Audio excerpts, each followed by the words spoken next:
I'm John Batchelor. This is the John Batchelor Show. The Secretary of State, John Kerry, traveling to the Middle East, Riyadh, Saudi Arabia, seeking the assistance, the guidance, the strength of two of our heretofore understood foes.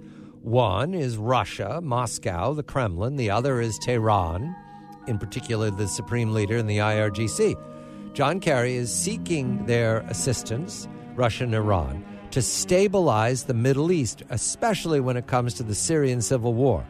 Michael Ledeen, the Foundation for the Defense of Democracy, is writing most recently at Pajamas Media. Michael, a very good evening to you. John Kerry has a better idea, which is to beseech Moscow and Tehran. They used to be our foes. Is this a clever course, Michael? Does this add a twist to an understanding of an alliance, to go to your foes for help? Good evening to you. Good evening, John. Nice to hear you, as always. Well, I don't know. Careful what you wish for. Do you really want Putin and Khamenei running the Middle East? Is that the goal of American foreign policy? Doesn't sound too smart to me. You raise the question about who's winning. Who's winning in the Middle East? Right now, if I look very carefully at the media coming out of, say, Moscow, it looks like Russia is pounding the bad guys, pounding them badly. There are explosions everywhere. There are statements that they've rescued the Assad regime, that it would have tumbled. I think this was the Russian ambassador to the EU, would have tumbled to ISIS, and Damascus would now be a bloodbath without Russian intervention. So apparently Mr. Kerry believes this. Do you? Well, it is a bloodbath with Russian intervention, and they're doing a lot of the bathing. And the Iranians have now thousands of foot soldiers in there, not just advisors, which is what they say. And they've got all these foreign fighters now flowing all over Syria, serving Hezbollah, in exchange for which they get, I mean, it just shows you how crazy the world is. These are people risking their lives, a lot of Afghans, for example, in exchange for a paltry monthly stipend and Iranian residency.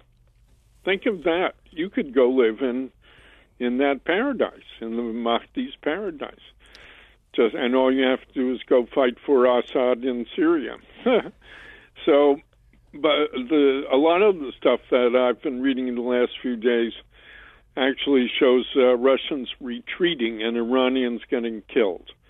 And rebels, whatever you want to call them, Free Syrian Army, various Salafist groups and so forth, Assad's enemies, advancing. So what's that all about?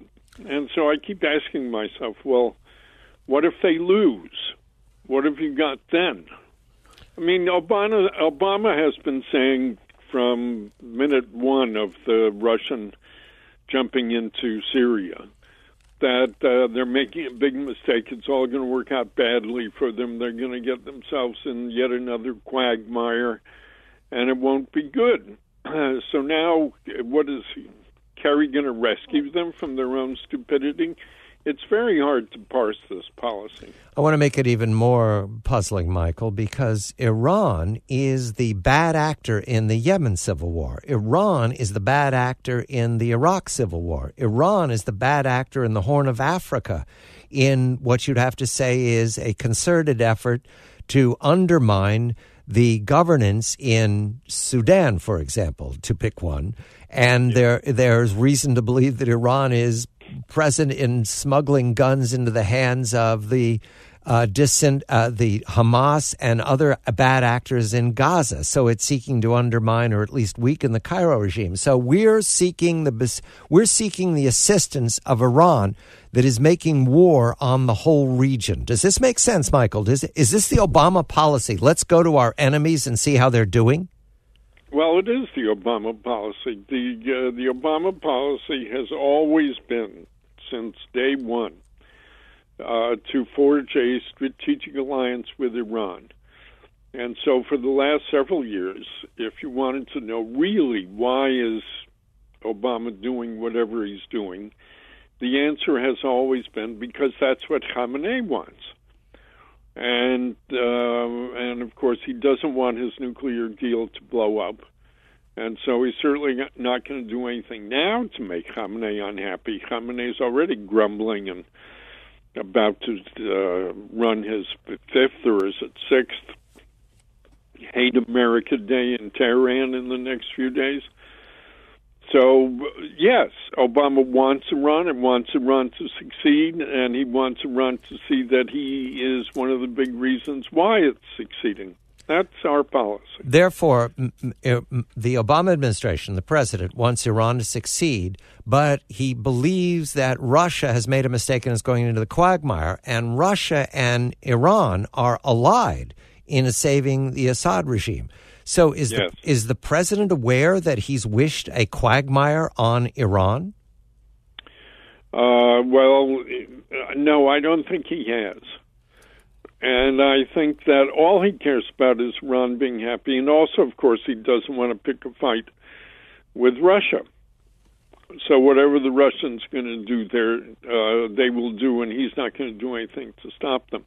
In fact, last time I noticed the Russians and Iranians weren't very happy to talk to us about Syria. No, they're not. And they want a political solution, which, of course, is, we want a political solution. They want a political solution, but their political solution is Assad continues. Our political solution is Assad steps down.